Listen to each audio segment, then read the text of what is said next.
Wesh, NBJ, c'est Strict, on se retrouve pour une nouvelle vidéo. Dans cette vidéo, les amis, je vais faire un thread d'horreur en rapport avec Noël. Donc, on est parti. Lors de notre ami, Tony Jackson refuse de jouer à cache-cache, étonné de cette réaction, étant donné que Tony est généralement un jeune homme dynamique et joueur. Ses proches lui demandent ce qui ne va pas du coup. Tony assure que tout va bien, mais il a un mauvais souvenir de ce jeu, en particulier, et qu'il a décidé de ne plus jamais participer.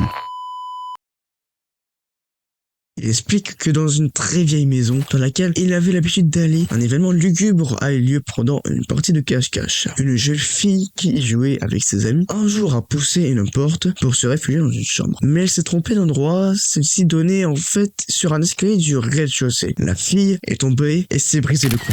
Il assure qu'il n'était pas présent ce jour-là, mais qu'il a un souvenir personnel encore pire. Ses amis sont curieux d'en savoir plus et demandent à Tommy de lui raconter cette fameuse histoire qui semble l'avoir tant troublé. Bien évidemment, il accepte et voici son histoire. À Noël, alors qu'il dînait avec 11 amis dans la vieille maison de ses cousins, ils ont décidé de faire une partie de jeu du nom de Smee. Alors, les règles du jeu sont simples. Chaque joueur se voit distribuer une feuille de papier vierge. Sur une seule seulement est écrit le mot Smee. Seul Smee sait qu'il est Smee. Le jeu commence quand toutes les lumières s'éteignent. Chacun doit s'éparpiller pour trouver Smee. Lorsque tu croises quelqu'un qui dit Smee, s'il n'est pas Smee, il te répond Smee et poursuivre votre chemin. En revanche, si le vrai ne doit pas répondre Smee, il doit rester silencieux. Tu sais donc que tu as trouvé Smee. Alors, lorsqu'il ne te répond pas, tu dois alors rester à côté de lui en silence aussi. Lorsqu'une nouvelle personne croise et dit Smee, tous les deux, toi et Smee, ne devaient pas répondre. Les personnes s'ajoutent jusqu'à ce que tout le monde soit regroupé. Lorsque tout le monde est là, le jeu est fini. Le dernier arrivé a un gage. Bon, pour l'instant, c'est très simple. Lors de ce dîner de Noël donc, Tony arrive en retard et remarque une jeune fille grande et pâle en bout de table à laquelle il n'a pas été présenté. Avant de commencer le jeu, l'hôte leur raconte l'histoire de la fille morte en leur disant qu'il faut donc faire attention aux joueurs en Smee. Tout le monde promet de faire attention. Les papiers sont préparés puis distribués.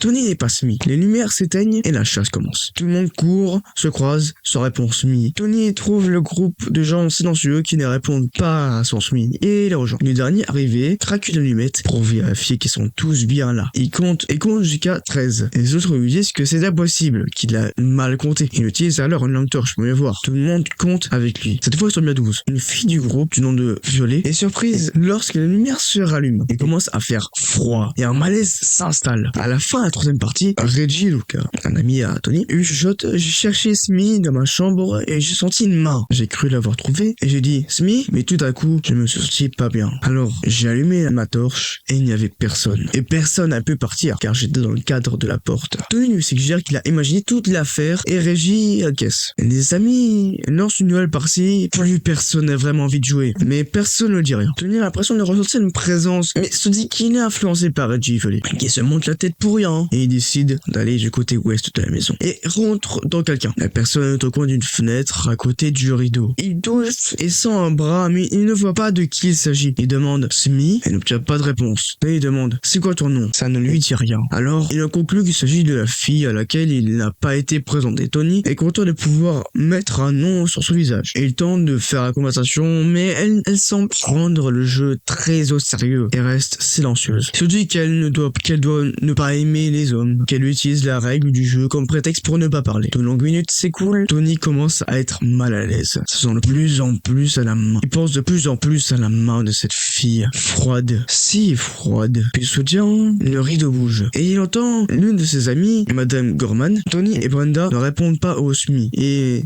Gorman, alors comme le veut le jeu, s'installe pour rejoindre ce groupe silencieux. Et il discute avec elle et se sent mieux. Mais la troisième reste silencieuse. Tony et Gorman sont tous les deux d'accord pour dire qu'ils ont envie d'arrêter le jeu. Ils n'arrivent pas à s'enlever de la tête la pression qu'il y a un joueur supplémentaire ce soir. Une joueuse. Puis quelqu'un arrive enfin. C'est Reggie. Il s'approche de sa torche du rideau et tous se rendent compte qu'il n'y a personne d'autre ici. Tony se sent alors très mal. Lorsqu'il rejoint le groupe, Tony répète à la fameuse fille et s'exclame: tu as prétendu être Smee tout le temps et tu t'es enfui. La connue semble surprise et fait non de la tête. Le groupe décide de se rabattre sur un jeu de cartes. L'hôte de la soirée se dirige alors vers Tony et lui dit qu'il doit lui parler. Il n'a pas l'air très content. Et il dit ça n'est pas grave si vous êtes amoureux avec Gorman, hein, mais évitez d'aller vous bécoter au moment où on vous attend. Et Tony répond mais on n'était pas seul. Il y avait quelqu'un. Là, grande fille pâle, Miss Ford. L'hôtelière considère Tony avec perplexité Et non, super. Et l'autre dit Miss qui? Brenda Ford. Il y a un silence. Tony, écoute, si c'est une blague, ce n'est pas drôle. Brenda Ford est le nom de la jeune fille qui est morte ici. Celle qui est tombée des escaliers il y a 10 jours.